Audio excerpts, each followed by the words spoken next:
Deus quer que você reine. Cristo é a nossa redenção.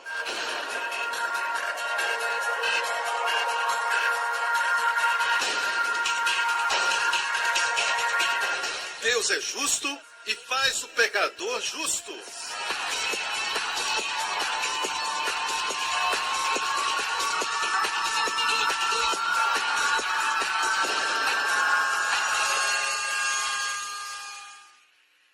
A seguir no programa de hoje. Então Jesus disse: aquele que se exalta será humilhado, e quem se humilha será exaltado. Ele que era tudo, veio para ser nada, para servir e ministrar.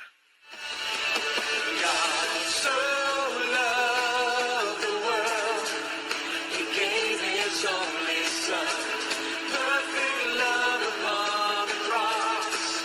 I'll never ever know how deep, how wide are the oceans of His heart, full of love and grace for us. Are you ready? Freely forgiven we are, loved by the Savior we are, children of God. Come on, called to shout His name. Come on and celebrate. Yeah, God so loved. God so loved the world, He gave His only Son. Perfect love upon the cross. I'll never ever know how deep, how wide are the oceans of His heart, full of love and grace for us. Come on, everybody. Freely forgiven we are, loved by the Savior we are, children of God, called to shout His name. Freely forgiven we are, forever favored we are, children of God, called to shout His name. Come on, how deep, how wide are the oceans of His heart, full of love and grace for us. How deep, how wide are the oceans of His heart, full of love and grace for us. Everybody with one voice, let's sing. Freely forgiven we are, loved by the Savior we are, children of God, called to shout His name. Yeah! Freely forgiven we are, forever favored we are, children of God, called to shout His name. Freely forgiven we are, loved by the Savior we are, children of God, called to shout His name.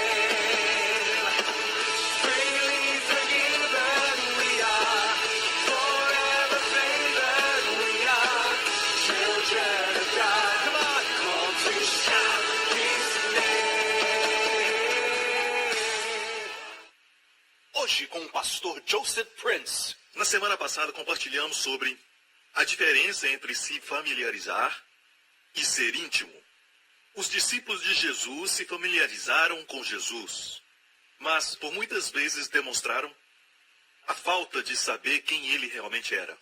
Hoje quero compartilhar com você alguns segredos que vão te ajudar a ser íntimo com a sua mente, a mente de Jesus e os seus caminhos.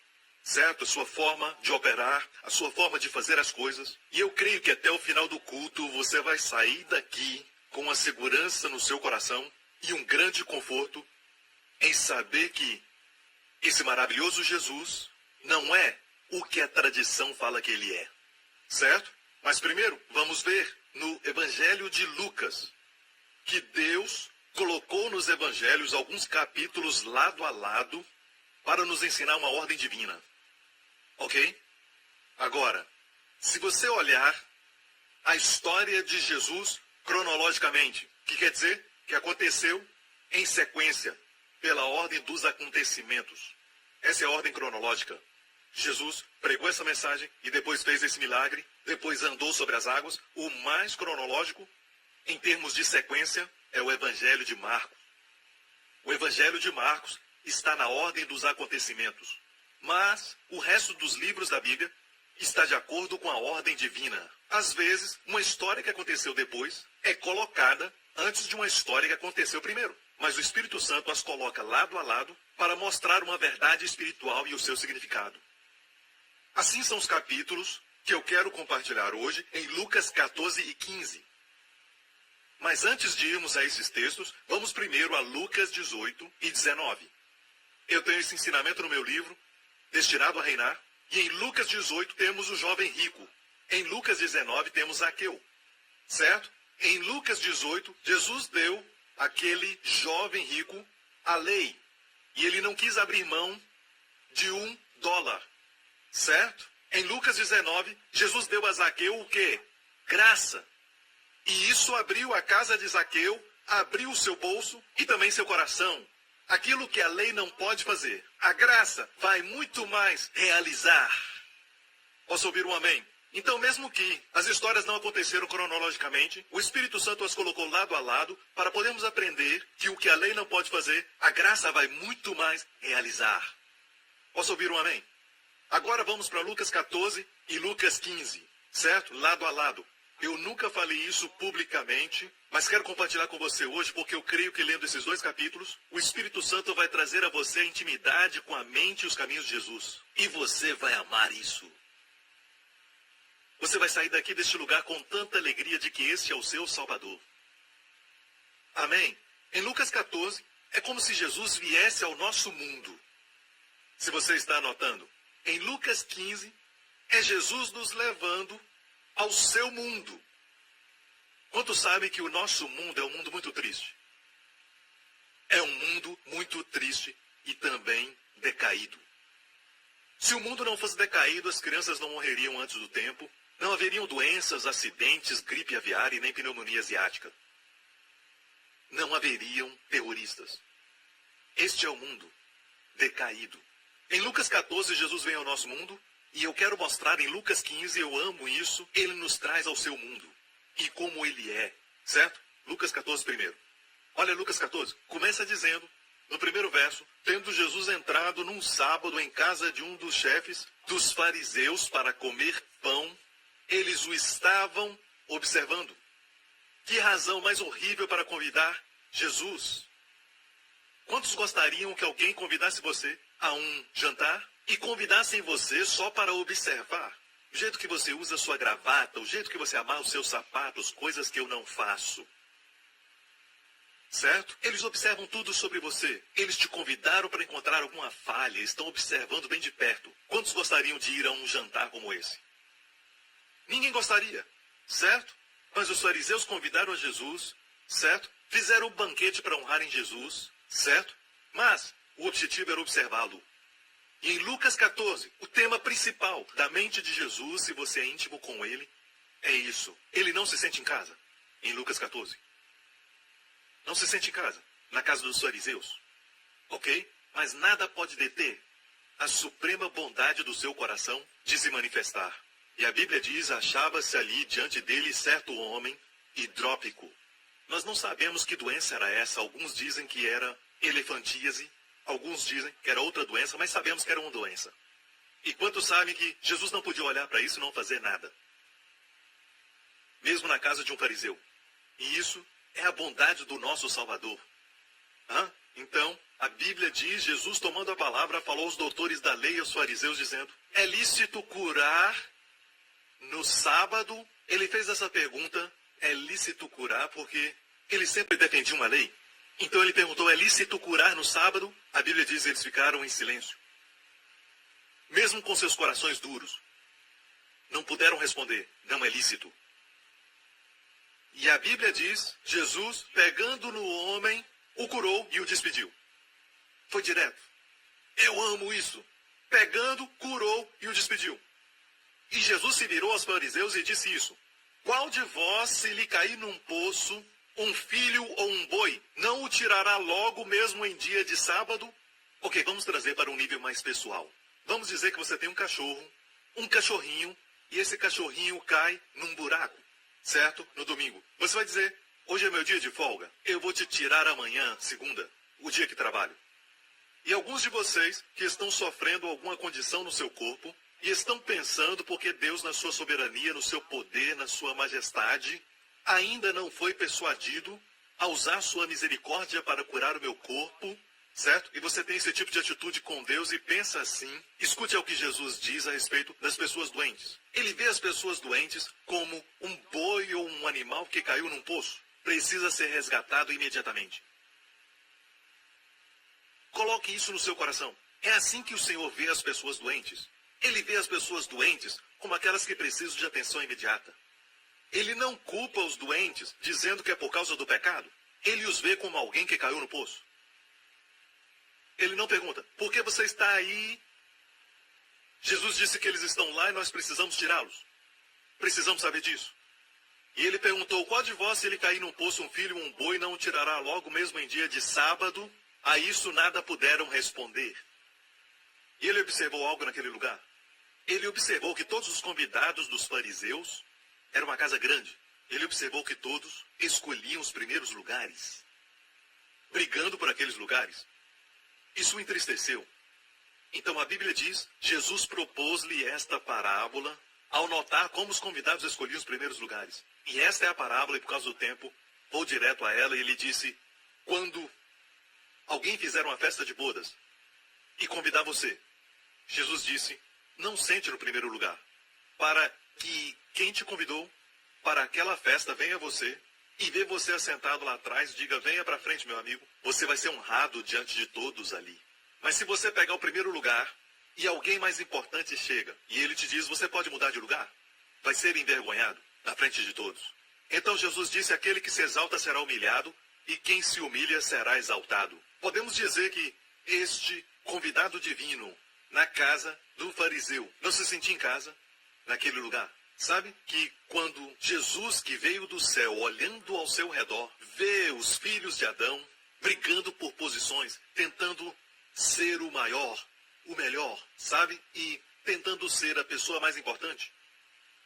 Sabe o que ele pensa? Ele olha para o homem que ele criou, junto com seu pai. Homem feito do pó da terra, que não era nada, até Deus soprar sobre ele. O homem que não era nada, mas Deus o amou e deu a ele tudo no jardim. E mesmo o homem tendo tudo, ele quis ser como Deus. E caiu. E agora ele vê os filhos de Adão, que não são nada, tentando ser tudo. Enquanto ele é tudo. Ele criou todas as coisas, tudo foi feito por ele. Sem ele, nada do que foi feito seria feito. Ele que era tudo, veio para ser nada, para servir e ministrar. E o entristece quando ele olha para os filhos de Adão, sendo orgulhosos, egoístas, egocêntricos, o faz lembrar quando Adão caiu tentando ser tudo, mesmo Deus dando a ele tudo, querendo ser Deus. E ele que tinha tudo, e que era tudo, se tornou em nada, para que ele seja seu tudo. Amém? Sabe de uma coisa? Adão tinha tudo no jardim. Tudo que precisava para o seu prazer, para o seu consumo, para a sua realização, existia naquele jardim. E ainda assim, Adão pecou, tentado pelo diabo. Tudo cooperava para Adão.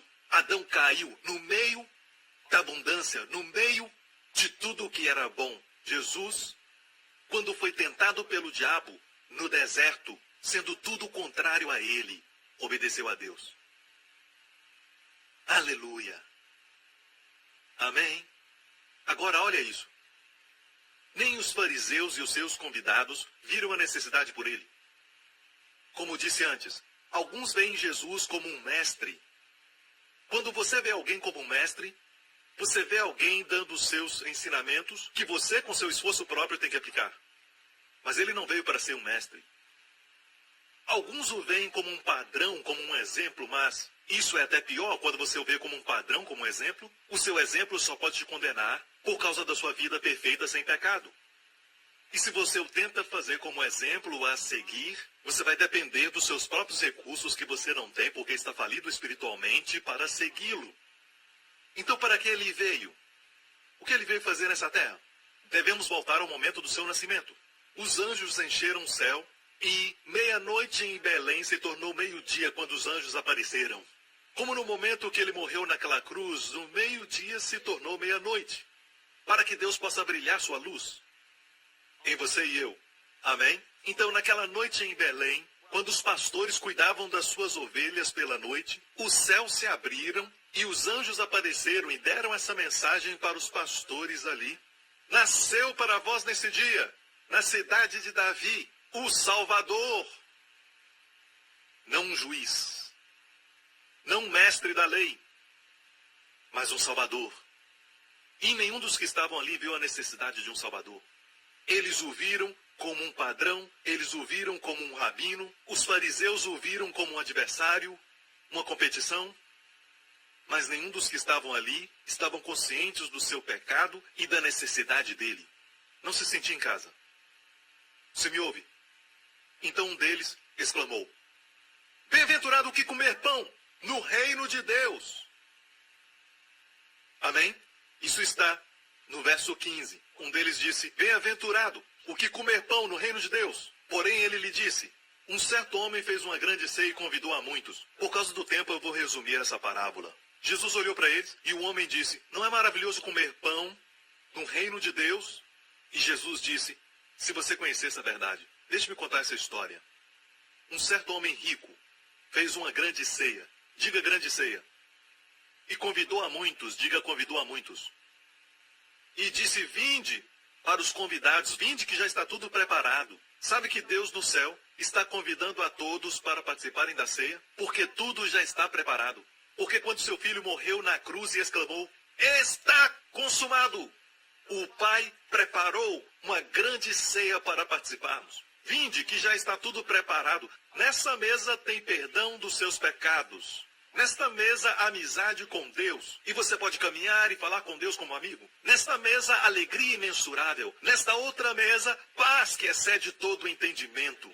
Deste lado, tem saúde divina e cura para todo o seu corpo. E sabe de uma coisa? Nenhum dos que foram convidados foram. É incrível como o homem pode se satisfazer com as coisas que são servidas na mesa do fariseu.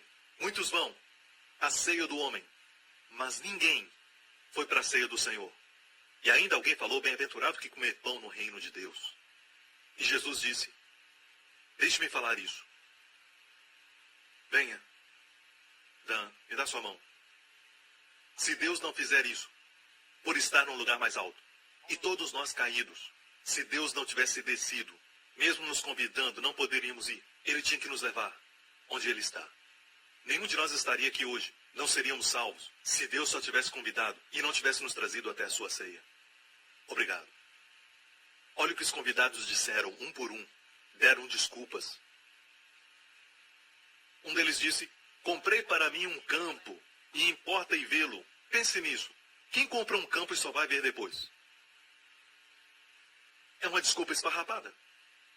Outro deles disse: eu não posso ir, me desculpe. Eu comprei 5 juntas de bois e preciso experimentá-los. Quem compra bois e depois experimenta? Você compra um carro sem primeiro dirigir? Outra desculpa esfarrapada. Outro disse: me casei e não posso ir. Então o Senhor diz: o verdadeiro reino de Deus, que tem uma ceia maior, com maiores bênçãos e eternas, que satisfazem corpo, alma e espírito, isso o homem não deseja. Mas as coisas que o homem serve, que são temporais, que são em vão, na mesa dos fariseus, o homem deseja. E o homem prefere a mesa do homem do que a de Deus. Isso é triste. E sabe de algo? Ele saiu da casa do fariseu. E a Bíblia diz que quando ele saiu, a multidão o seguia. E saiba disso, que muitas vezes as multidões seguiam a Jesus porque queriam fazê-lo rei. Mas ele não veio para ser rei. Ele veio para ser Salvador. Estou certo? Queriam fazê-lo rei para se livrarem dos romanos, eram egoístas. E existiam aqueles que o viam como um exemplo e aqueles que o viam como um mestre. E será que isso o agradava? E isso trazia alegria para o seu coração? Não, ele veio para ser o Salvador.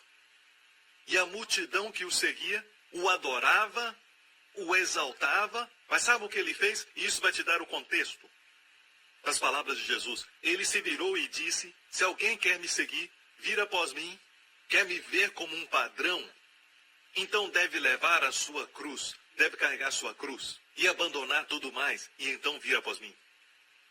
E essas palavras eram duras, mas foram faladas para as pessoas que o viam como um padrão.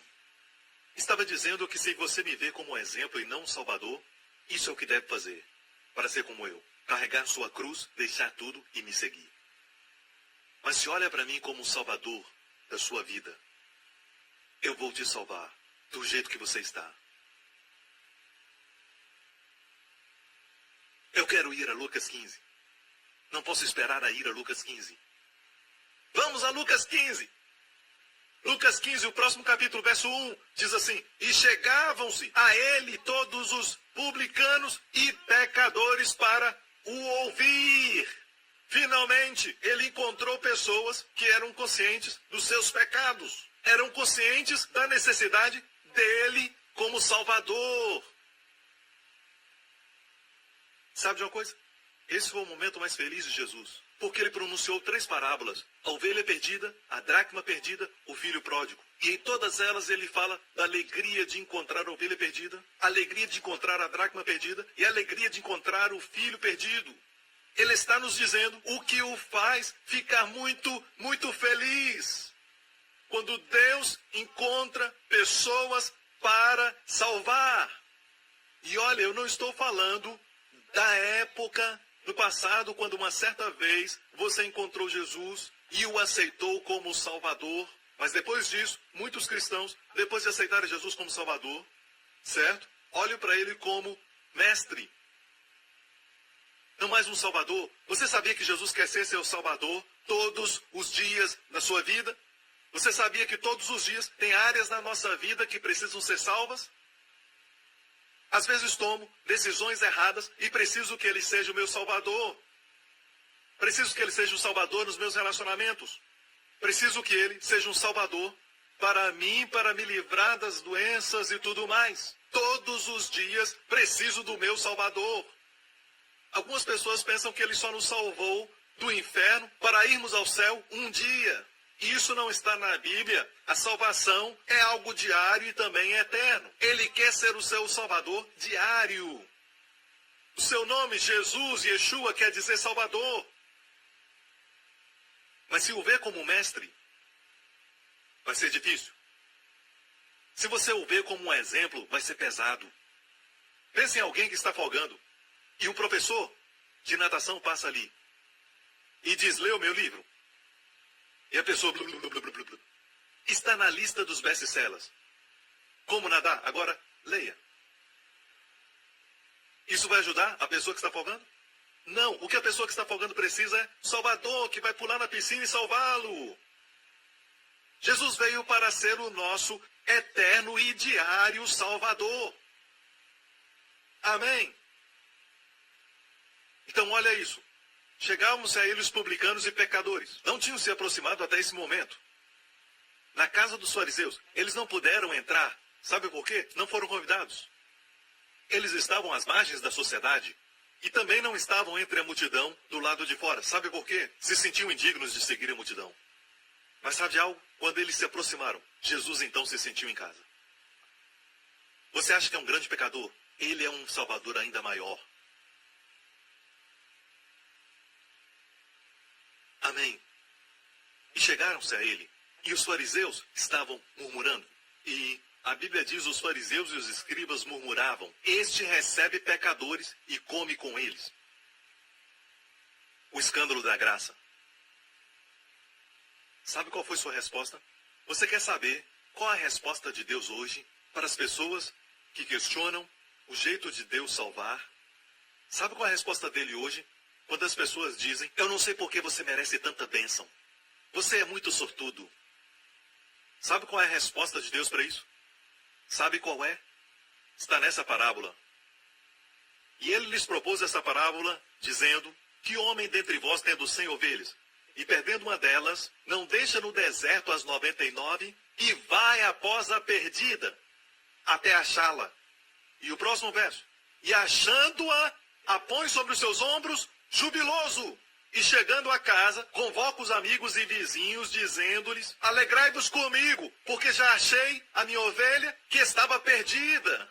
A resposta dele aos fariseus, que diziam: porque este homem come com os pecadores. Assim como indagam o método de salvação e graça de Deus, qual a sua resposta? O Senhor responde por você. Isso simplesmente me faz feliz. Não existe uma resposta complicada. Sua resposta é muito simples. Isso me faz muito feliz. Abençoá-los. Isso me faz muito feliz. Estar com eles. Me faz sentir em casa. Quando as pessoas me veem como um salvador. De fato, ele não parou por aí. A história da ovelha mostra Jesus como um bom pastor. E depois fala do Espírito Santo. Quando fala dessa mulher, quando conta a próxima história, qual a mulher que tendo 10 dracmas, se perder uma dracma, não acende a candeia e varre a casa e busca com diligência até achar. E achando-a, convoca as amigas e vizinhas, dizendo: alegrai-vos comigo, porque já achei a dracma perdida. Olha, escute, você conhece algum vizinho que, ao encontrar algo que perdeu, liga para o vizinho e diz: ei, vamos fazer uma festa, encontrei o que tinha perdido? Ninguém faz isso. Pegar o telefone e ligar para alguém. Iam dizer: você está doido? E desligar o telefone. Porque ninguém faz isso. Só um. Um que fica tão alegre, se sente tão em casa, tão realizado, tão abençoado, tão feliz em te salvar, se você o permitir, na situação que estiver, que ele faz uma festa. É incrível que a nossa salvação, a nossa libertação provoca uma festa no céu. Que conforto isso traz para o meu ser. Que certeza maravilhosa traz para todos nós. Saber que, quando o Senhor é capaz de mostrar sua salvação, sua mão poderosa para te livrar, faz o céu feliz. Se a verdade fosse pregada para nós anos atrás, a igreja seria muito forte e dinâmica. Então, bom pastor é Jesus, se alegrando ao encontrar a ovelha. Quem é essa mulher? Varrendo. É a figura do Espírito Santo, varrendo todo o mundo, procurando a imagem perdida de Deus. E quando encontra isso, se alegra, o Espírito Santo se alegra. No próximo programa. Não é bonito em ver que o Deus que o nosso coração deseja, que este Salvador que veio à Terra, vai além das nossas expectativas. Obrigado por sintonizar no programa de hoje. Esperamos que tenha sido uma bênção para a sua vida. Para mais informações sobre o programa da Igreja New Creation, acesse o site ncctv.org.sg. Lá você poderá se inscrever para receber um devocional diário do pastor Joseph Prince. Seja incentivado e fortalecido todos os dias e saiba o quanto Deus lhe ama através desses devocionais. Acreditamos que seu dízimo pertence à igreja que você frequenta e oramos para que você seja grandemente abençoado, altamente favorecido e profundamente amado.